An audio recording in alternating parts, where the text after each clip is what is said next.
tamers. So there's been a hype going on with a new banner soon, and everyone's saving up their rupees, skipping banners, all because it's going to be the new meta, probably, they're saying. So it's Apocalymon and SkullGreymon. So in this video, we're gonna check out what's the hype all about, and if Apocalymon is really worth the hype, if he's that strong, and maybe even after the video or the next part of the video, we'll also discuss on maybe what weaknesses he might have if he has any, and what Digimons can we use to defeat Apocalymon. So stay tuned and we're gonna have that run through. So looking at the stats of Apocalymon, it's pretty high. Well, that's expected because he's one of the Ultra Digimons that we're having. So I'm not sure how many Ultra Digimons we have. We just had an additional 2 recently. That's Susanamon and Lucimon SM. But this time I think Apocalymon kind of reaches a new level of Ultra. Simply because of the HP and Def. 10,484 HP and Def is 3,088. That's, I think, the highest in the game so far. I'm pretty sure HP is, but Def, I'm not sure if any Digimon reach Def 3000, but still quite high. So the real deal here is the main skill.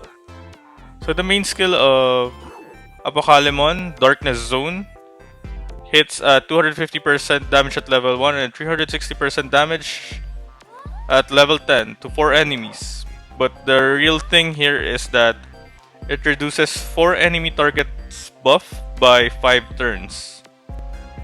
So what does the reduce enemy target buff by 5 turns? So basically all the buff that you have, so if you just use a skill that has an effect for 5 or 2 turns or even 1 turn, it will immediately be removed.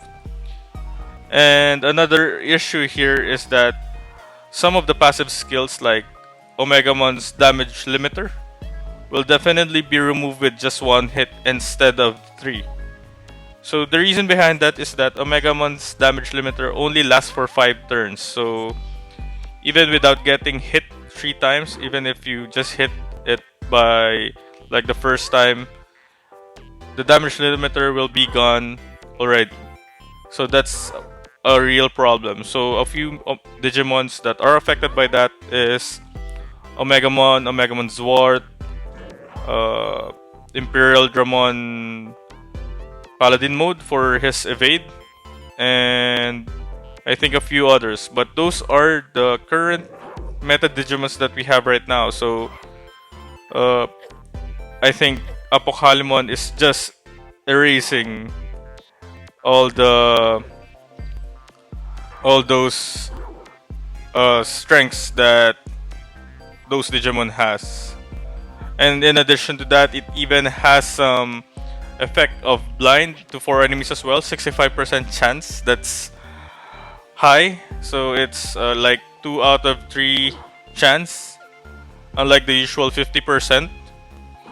And for the sub skill, well, it's not that much, but it ignore enemy block and 45% chance to inflict sleep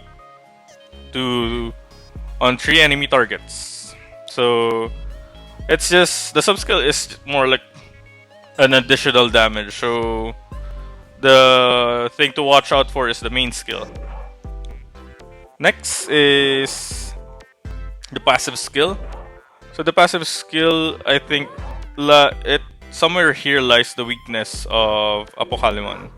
So let's just read this up. Nullify shock, paralysis, freeze, stun, sleep effects targeting oneself. So it's only for himself, but it's permanent. So you can't stop Apocalymon just by like stunning Apocalymon. And it up one's critical rate by 40% 2 turns. So the reason why I'm looking at the passive skill is that maybe the weakness is that the status ailments that are inflicting damage like burn, error, poison is his weakness, because he doesn't have an ultimate nullification for that or for those effects.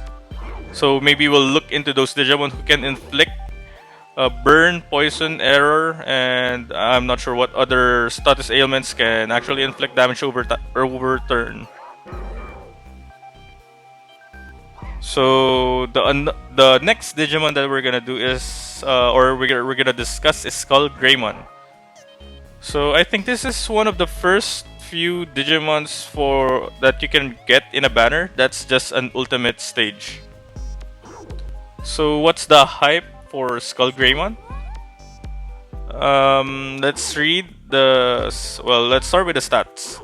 So for the stats, I think this is comparable to Mega Digimon. So Mega Digimons like for the HP, it has over 8,000 HP, over 2,500 def, and power of 2,939. So if you're gonna compare with the first few megas in this game, it's way higher compared to those.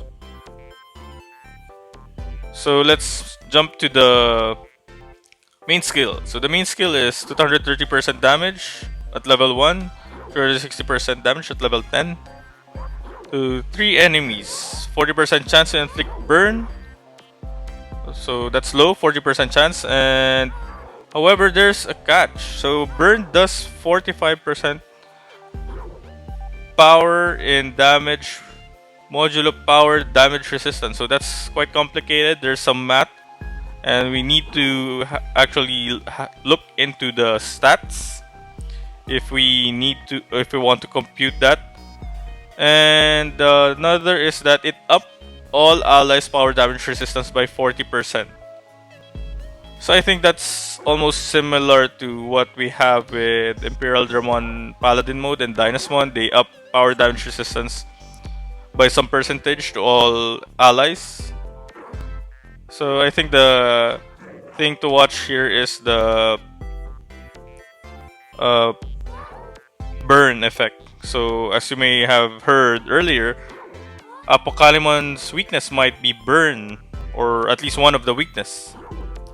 Next will be the sub-skill. So sub-skill hits 2 enemies, up all tech damage resistance by 40%.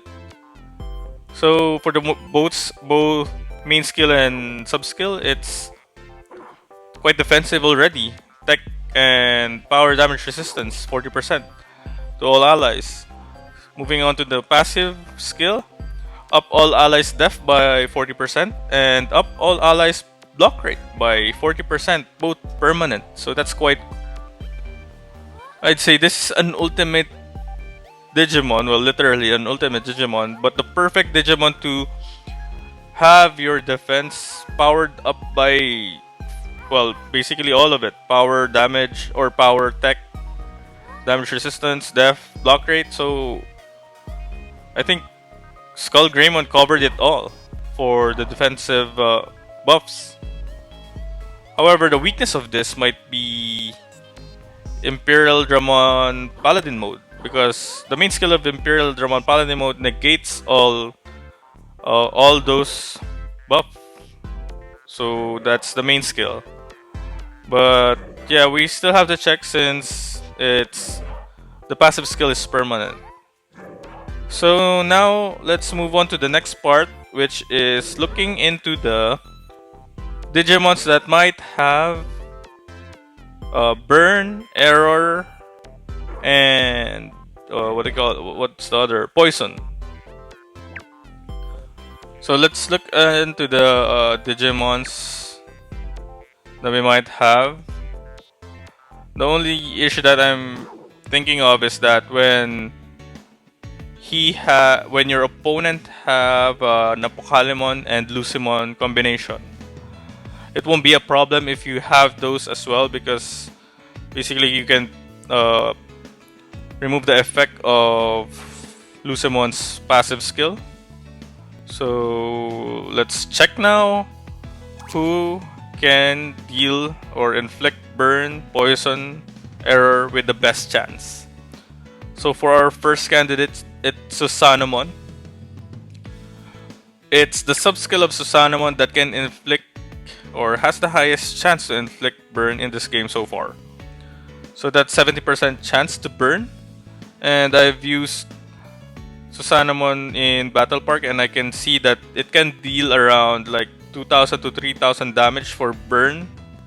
The only thing with that is that you have to make Apocalymon move or attack or counter attack. So, but I think if you want to deal more damage with Apocalymon with his death, you can probably use some burn or other status ailment effects. So another reason is that he's probably still boosted when Apocalymon gets released, so this is an Ultra Digimon as well. Good stats, but not as good as Apocalymon, as I mentioned. Next would be Lucemon. So Lucemon can inflict random status ailments.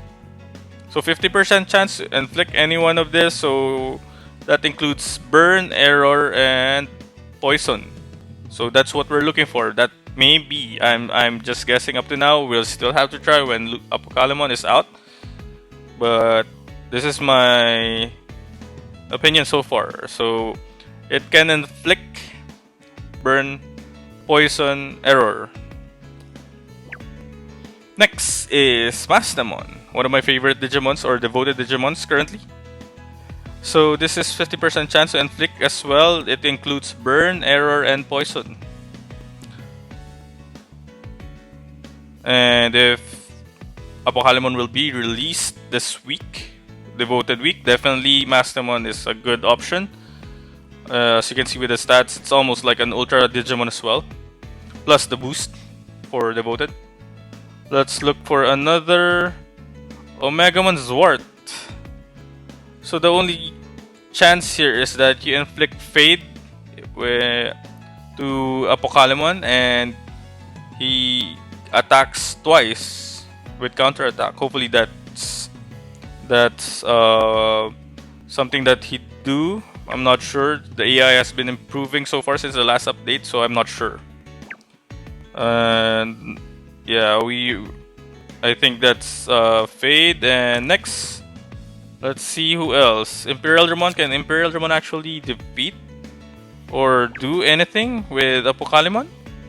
So I don't think that he can actually do anything if it's just Apocalymon, because Apocalymon neutralizes his evade.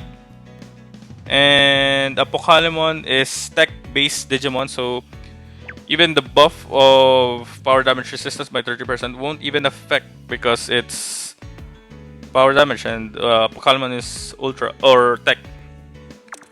Next is, let's see, Dynasmon.